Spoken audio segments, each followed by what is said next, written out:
Yunus, Bapak lembutkanlah hatiku. Kita hari ini akan belajar firman Tuhan, ini satu seri. Jadi kalau Anda ketinggalan salah satu, jangan lewatkan, masih ada satu kali ibadah lagi. Sermons of the day sebagai berikut. Iya, Anda bisa catat atau silakan difoto, gak apa-apa. Kita memasuki ibadah ketiga. Setelah seharian ini tadi, kita sekarang ke Yunus pasal yang ketiga. Buka Alkitab bersama dengan saya.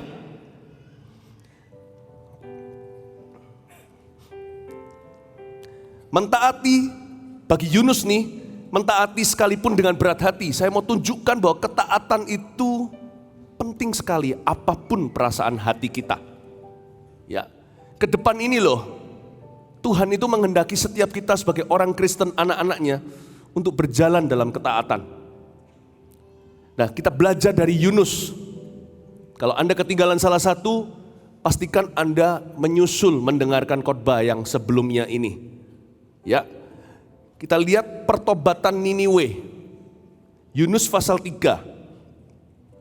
Hari ini lewat khotbah ini, objektif kita adalah supaya hati kita dilembutkan oleh Tuhan, agar kita bisa menjadi serupa dengan dirinya. Ambil catatan, pastikan khotbah ini dicatat, pelajaran-pelajaran firman, karena sampai nanti akan berguna bagi kehidupan Anda. Mohon jangan dilupakan.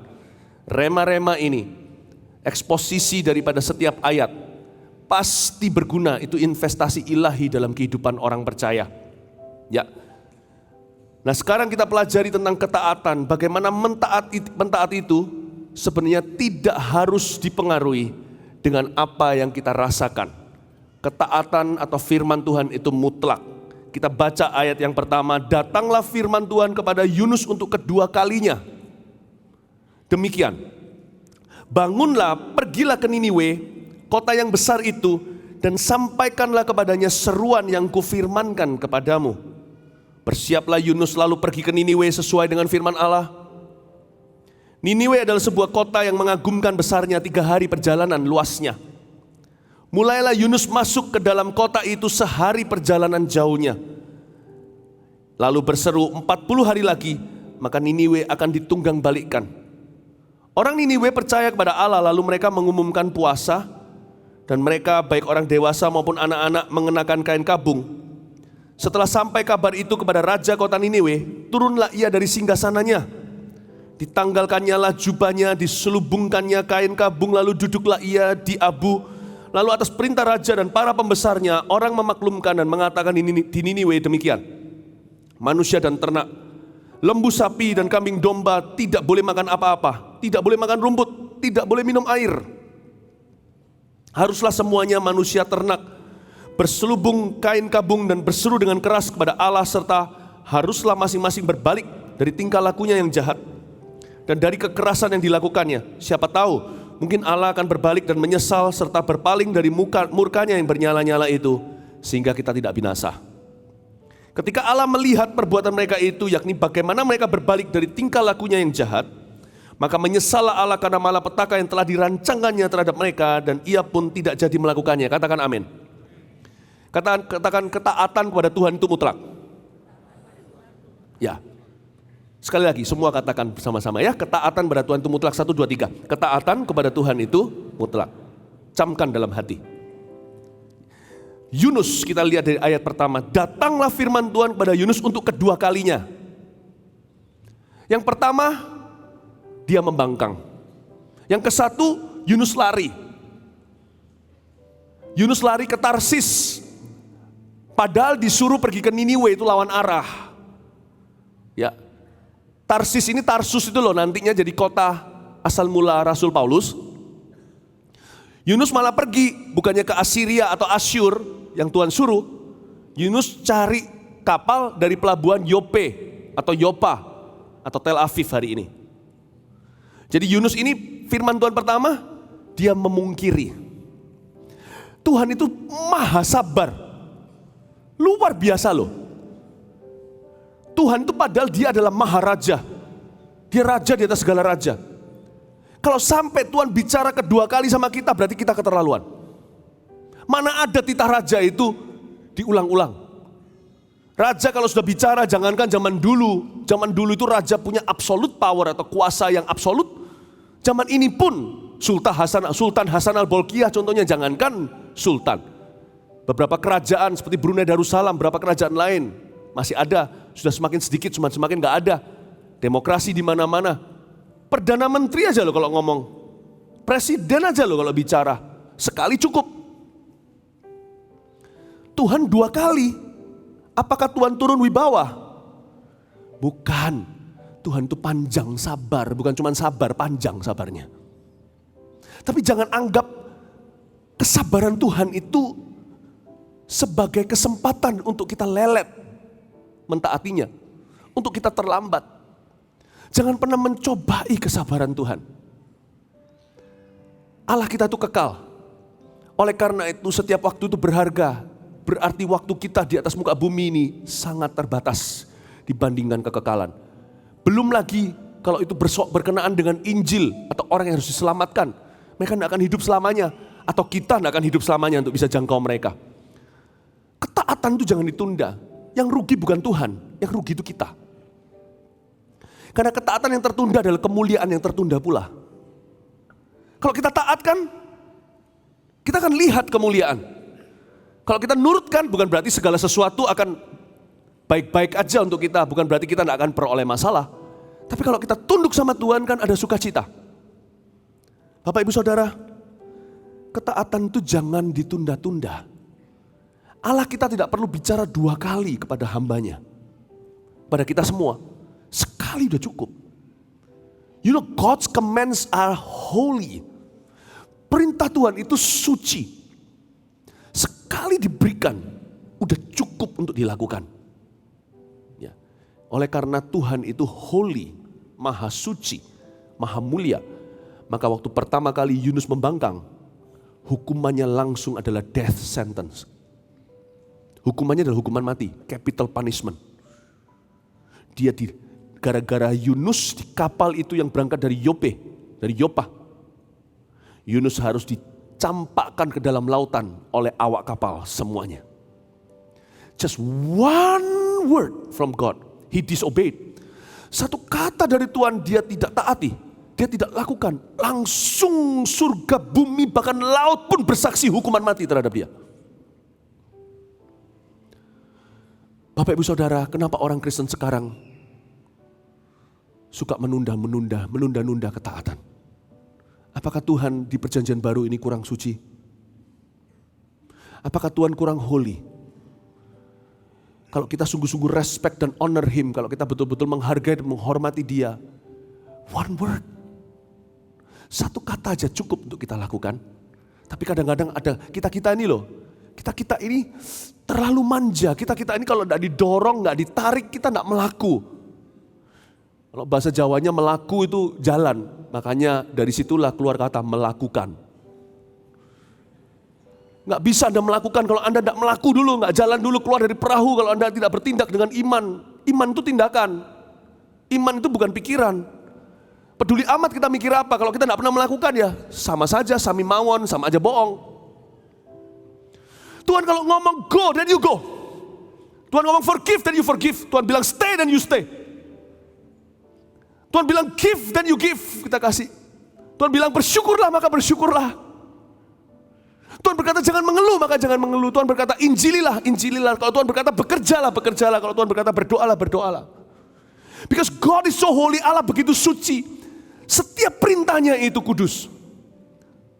Sekali keluar dari mulut Tuhan, jangankan yang keluar dari mulutnya, yang kita rasakan, yang tertulis di firman ini aja semuanya mengikat. Mari kita buat satu goal ya tahun ini, bukan siapa lebih kaya, siapa lebih hebat, siapa lebih terkenal, dikenal. Mari kita buat goal kali ini. Ayo kita buat satu perlombaan iman. Bahwa tahun ini kita gak akan lelet lagi. Kalau Tuhan berkata, hambaku, lakukan itu, then do it. Kalau Tuhan di suatu hari kita saat teduh mendapat firman tentang bersyukur, bersyukurlah. Jangan berkata, aku mau bersyukur, tetapi. Mari kita buat satu goal, tidak ada perintah kedua. Jadi saya punya pandangan tentang 1, 2, 3 kayak orang kalau foto itu semuanya selalu tujuannya sama. 1, 2, 3, 1, 2, 3, all sun, 1, 2, 3, mau bule, mau Asia, semua sama. Jadi kalau foto itu lama, apalagi kalau kita diajak foto banyak orang ya, bukan GR ya. Kalau masing-masing 3, 10 orang, 1, 2, 3, ya kan sudah berapa detik, berapa menit, ya kan? Nah, Bapak Ibu Saudara, mari kita jangan buang-buang waktu. Katakan kanan kirinya, jangan buang-buang waktu. Ingat ya, ketaatan yang tertunda adalah kemuliaan yang tertunda pula. Oke? Kalau Tuhan memberikan perintah kepada kita di tahun 2020 ini, immediately do it. Oke? Ingat perintah ke-1 sudah cukup membuat Yunus layak dihukum mati. Kalau sampai Tuhan bicara 2 kali, pujilah dia dulu karena panjang sabar dengan dirimu. Saya yakin, so yakin, ada area-area hidup kita yang Tuhan sudah bukan cuma 2 kali, sudah berkali-kali bicara sama kita. Tuhan jangan ditarik slow itu. Bukankah kita menyanyikan tinggikan Tuhan, muliakan dia lewat ketaatan. Mari kita buat satu goal, Tuhan tidak perlu berulang-ulang ngomong sama aku. Sekali aku memahami kehendaknya, aku akan melakukannya. Mari kita punya seperti itu namanya building character the right way. Gereja harus menjadi tempat pembentukan karakter Kristus, katakan amin dulu. Nah sama kalau orang yang mudah taat itu, orang seperti itu juga akan mudah sekali bekerja sama. Kalau seumpamanya ya, satu hal harus diingatkan 3 kali. Harusnya yang menangis bukan yang mengingatkan. Kita kadang-kadang juga makan hati kan. Contohnya ada orang bekerja untuk kita, ya kan? Orang itu diingatkan sekali tidak melakukan, 2 kali kesalahan sama, 3 kali nggak ada bedanya. Biasanya yang nangis siapa? Yang mengingatkan. Kadang-kadang ngelus dada siapa? Atasan. Aduh, kok begini ya orang ini ya? Kita pukul-pukul dada kita. Aduh ini aku salah rekrut ini, aku salah hire ini, ya kan? Kalau saya ingat, kalau saya punya satu orang yang bekerja untuk saya, staf saya. Tapi setelah saya delegasikan tugas, kemudian hari saya masih harus ingatkan tugas yang saya berikan. Nah ngapain saya kasih dia, saya kerjakan sendiri. Opo, bahasa Surabayanya. Betul atau betul? Tapi berkali-kali kita jadi orang kayak gitu kan. Konteks di rumah kayak pelayanan, di kerjaan, kita kurang profesional. Biasanya itu akarnya terletak pada kurang takut akan Tuhan. Sebab orang yang takut akan Tuhan akan bertanggung jawab sama manusia. Seharusnya dalam ilmu rohani beda. Yang nangis itu yang diingatkan, bukan yang mengingatkan. Kalau sampai Anda dan saya diingatkan 3 kali, nangislah seperti bayi. Contohnya Petrus, do you love me? Ya Tuhan, I love you. Kedua kali, do you love me more than this? Kau mengasihi aku lebih dari semuanya ini. Iya Tuhan, dia sudah kedua kali. Petrus tahu hati Yesus. Petrus jalan sama Yesus di Galilea 3,5 tahun. Dia tahu sifat juru selamat. Tanya 2 kali, ini sudah big deal. Kalau sampai Tuhan ngomong kedua kalinya, itu sudah perkara besar. Do you love me more than this? Kamu mencintai aku lebih dari ini? Iya Tuhan. Ketiga kali langsung menangislah Petrus. Broken down, hancur hati. Dan meratapi dan berkata, yes Lord. Ya Tuhan, kau tahu aku mengasihimu. Mari buat satu goal. Lihat kalau nanti karir Anda tidak diberkati, kalau Anda dan saya punya karakter begini. Kalau saya tidak usah Tuhan, karena firman Tuhan berkata, kalau saya kerja untuk orang, baik Tuhan yang bengis pun saya harus tunduk. Apalagi saudara seiman. Saya punya satu goal, kalau sampai saya diingatkan 3 kali, bukan bos saya yang nangis, saya akan nangis di kaki bos saya. Kata, sorry. Gagal aku jadi orang. Gagal, harus diingatkan 3 kali. Hal yang sama, same mistake. Saya punya goal itu, makanya standar kerja saya, etos kerja saya tinggi. Karena itu saya bisa cepat dengan Tuhan. Saya nggak berkata bahwa saya sempurna, jauh. Saya pun begini bisa jadi begini karena belajar dari kesalahan.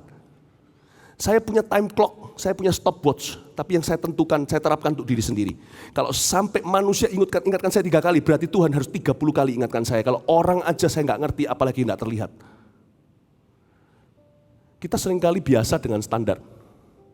Ada orang di sini yang harus maraton. Lari berapa kilo, harus habis dalam berapa jam. Wah, kita seneng yang gitu. Orang main golf kan juga sama. Musuh seorang pegolf adalah dirinya sendiri, bukan? Kan golf bukan main basket yang tulup-tulupan masuk ke dalam keranjang. Kadang-kadang kita harus tahu skor kita dulu dengan sekarang kita harus lebih. Kita harus melebihi yang kemarin. Manusia suka menaruh standar yang nggak perlu atas hidupnya. Lalu frustrasi. Kalau kita mau taruh standar, taruhlah standar pada karakter kita. Tuhan nggak perlu bicara 2 kali di dalam hidup saya. Kalau sampai Tuhan bicara 2 kali, saya bukan Triwira. Triwira itu cuma dengar Daud bisik-bisik, bahkan bukan sebuah perintah. Pengen minum air dari Bethlehem, langsung pergi. I want to have such a relationship with Jesus this year. Tahun ini kalau saya mumpung masih bulan Februari, kalau ditanya apa resolusi saya bukan mau pelayanan lebih besar, ke negara mana, ke bangsa-bangsa, itu iya. Itu sebagai efek samping daripada taat kepada Tuhan.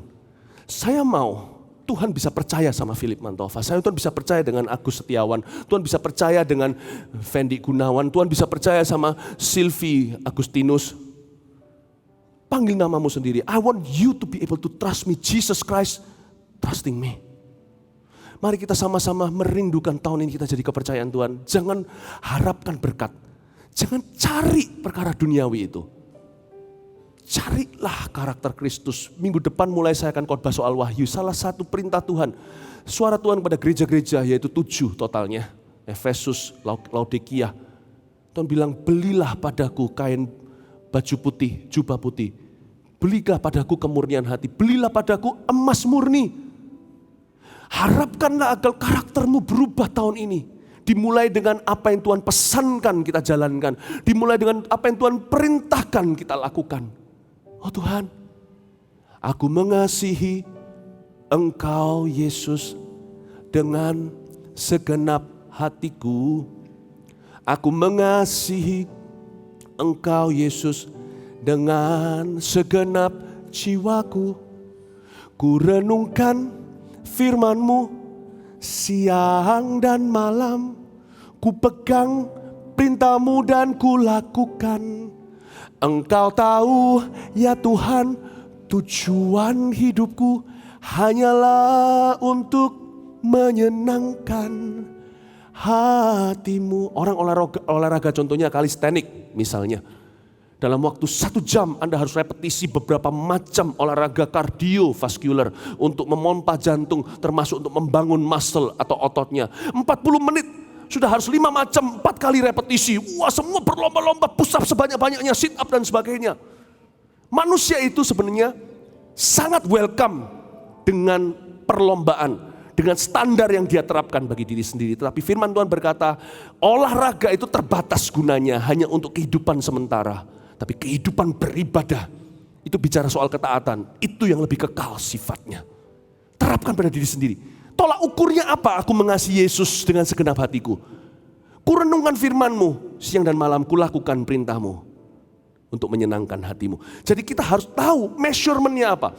Cara saya untuk measure myself, untuk saya bisa mengukur detak nadi jantung rohani saya adalah berapa kali Tuhan harus bicara hal yang sama kepada saya baru saya melakukan. Kalau sampai saya tidak bisa selesai 40 menit, 4 repetisi, 5 macam jenis olahraga tersebut, exercise itu berarti saya gagal hari ini. Kalau saya tidak bisa hari ini seperti dulu mencapai kepada lubang itu sampai gol, bukan gol ya, kalau golf apa namanya. Berarti saya tidak seperti yang lalu, rekor saya berarti saya mundur. Begitulah. Cara saya mengukur, saya ajarkan kepada Anda.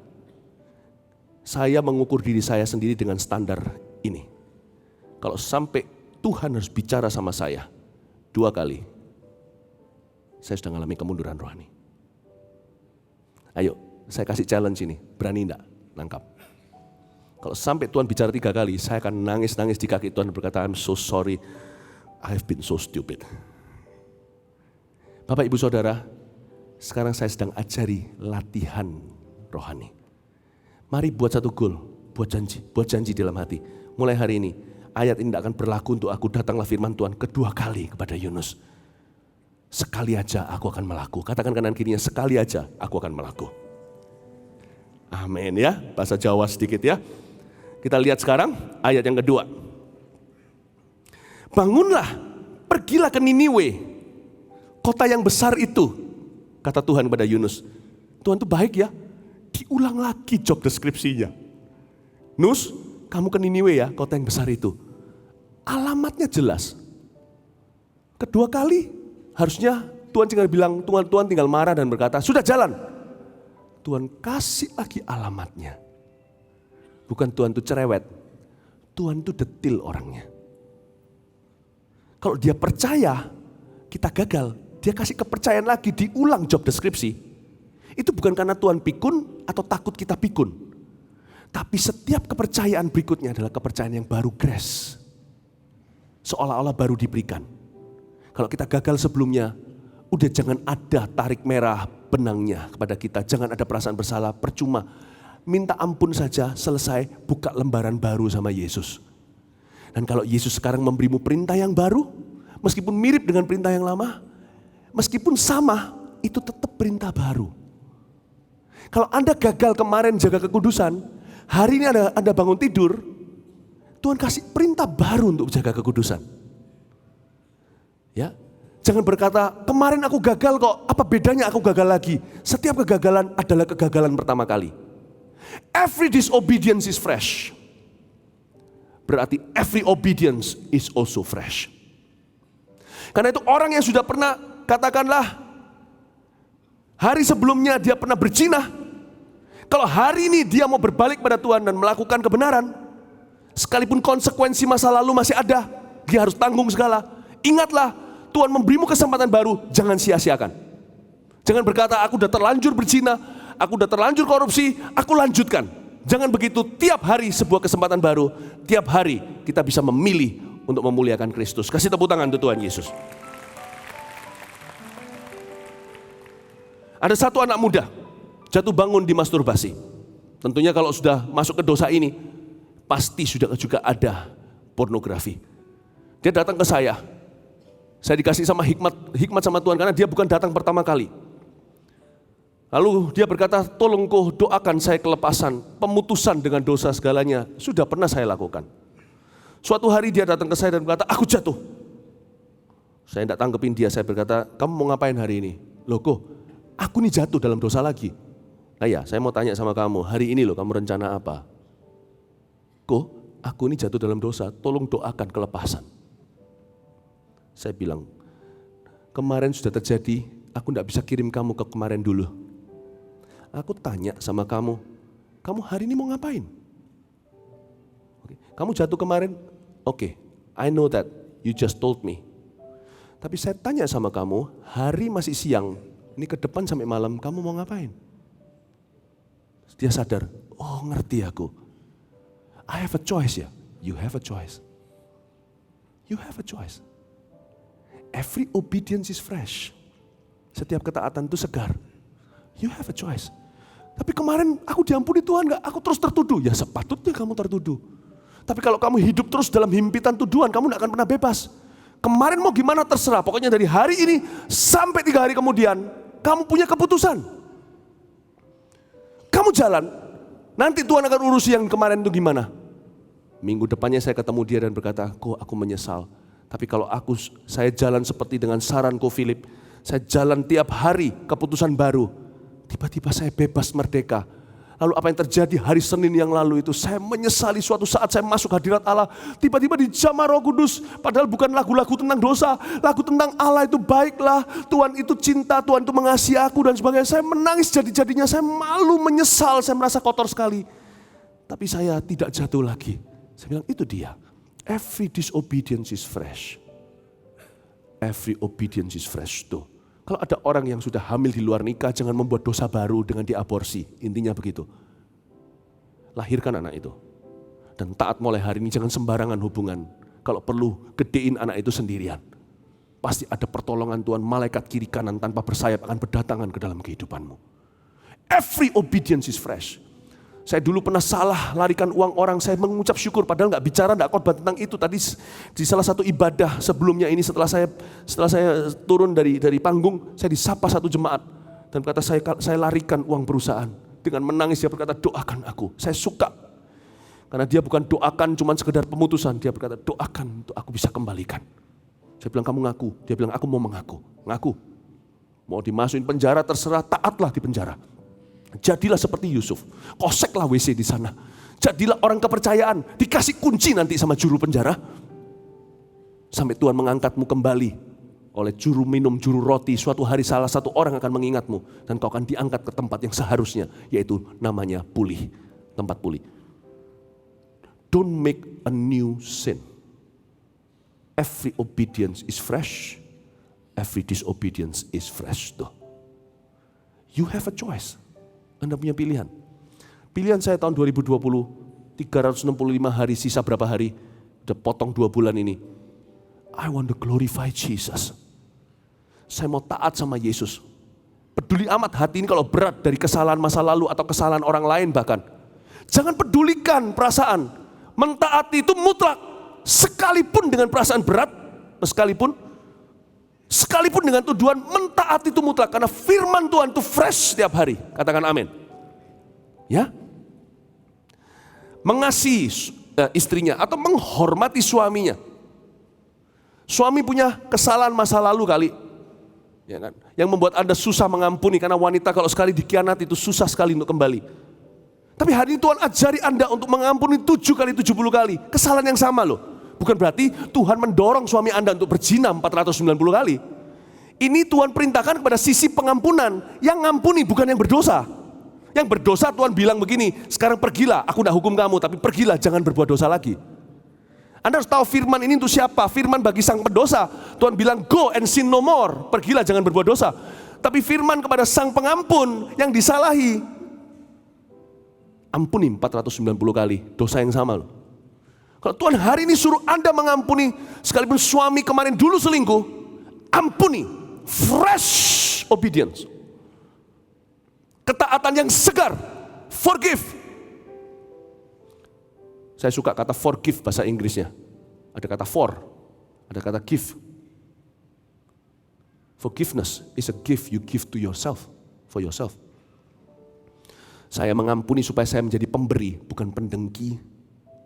Saya mengampuni untuk jaga hati saya sampai ke sorga. Ampuni, fresh. Ampuni, sekalipun suami selingkuh kemarin dulu. Ya, kalau Anda yang selingkuh kemarin dulu, bertobatlah, berhenti berbuat dosa. Sekalipun kemarin baru jatuh. Hari ini Anda selingkuh lagi atau tidak, itu keputusan baru. Dan semoga keputusan baru itu adalah meninggalkan wanita idaman yang lain itu. Dengan segala konsekuensinya. Saya ajak kita untuk mengerti bahwa ketaatan itu beyond your feeling. It is the word of God. Ketaatan itu melampaui perasaanmu dan perasaanku. Ketaatan itu tertulis, ketaatan itu mutlak. Amin Bapak Ibu. Supaya tahun 2020 ini kita mengalami kemenangan. Siapa yang mau mengalami kemenangan rohani? Puji Tuhan, kasih tepuk tangan untuk Tuhan Yesus. I want to see